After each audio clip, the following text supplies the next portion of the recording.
विधायक जी आज कैराना तहसील में पहुंचकर आपने डीएम साहब को ज्ञापन दिया है, किस संबंध में ज्ञापन दिया गया है? ऐसा है, बारिश के मौसम की वजह से और हथनीकुंड बैराज से जमुना नदी में पानी छोड़ने की वजह से वैसे तो पश्चिमी उत्तर प्रदेश में और हरियाणा में भी कई जगह, दिल्ली में भी बाढ़ आई हुई है, लेकिन शामली ज़िले में चौसाना क्षेत्र में, जिसे मुख्यमंत्री जी ने भी शायद इग्नोर कर दिया, क्योंकि आदरणीय मुख्यमंत्री जी सहारनपुर का दौरा बाढ़ग्रस्त क्षेत्र का करके गए हैं, लेकिन वो शामली क्षेत्र में नहीं आए। वहाँ भी यमुना नदी की जो एक ठोकर थी, लक्ष्मीपुरा ठोकर थी वो, और पिलखन ठोकर के नाम से प्रसिद्ध थी, वहाँ सहारनपुर बॉर्डर और शामली का बॉर्डर है,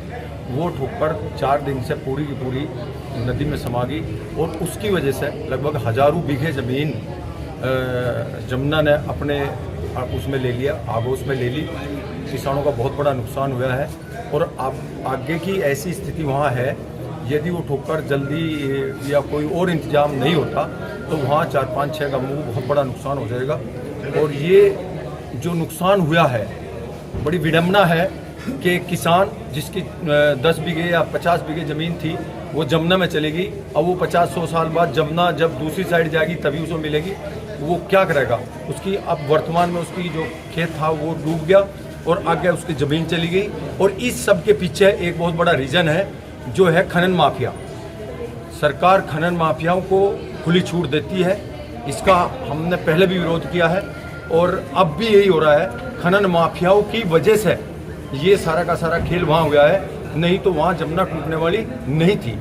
तो हमारे हम सब की राष्ट्रीय लोकदल की और आदरणीय चौधरी जैन सिंह जी के निर्देश पर वहाँ गए थे और जो प्रतिनिधिमंडल कल वहाँ गया था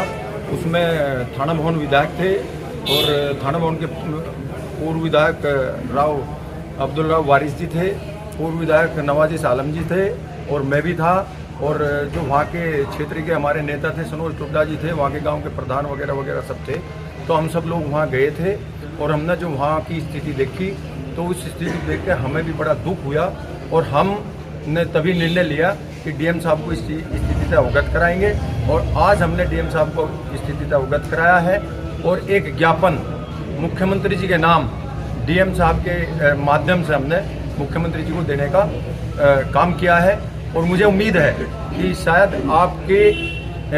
माध्यम से ये बात आदरणीय मुख्यमंत्री जी तक पहुँचे और वो इस पर जरूर एक्शन ले, नहीं तो विधानसभा लगने वाली है, हम आदरणीय मुख्यमंत्री जी से समय लेकर मिलेंगे और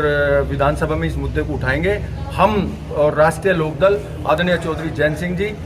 लोगों के, इस किसान के साथ है जिनका नुकसान हुआ है, और हम मांग करते हैं किसानों का ये नुकसान की भरपाई सरकार करावे, उन्हें मुआवजा दे और जल्दी से जल्दी इस घटना का और इस पानी का इंतजाम किया जाए। जमुना का जो ठोकर वो चली गई और जमुना का बहाव खेतों की तरफ बढ़ रहा है, वो तत्काल रोका जाए। इसीलिए आज हम डीएम साहब से मिले हैं और आदरणीय मुख्यमंत्री जी से इसकी गुहार लगा।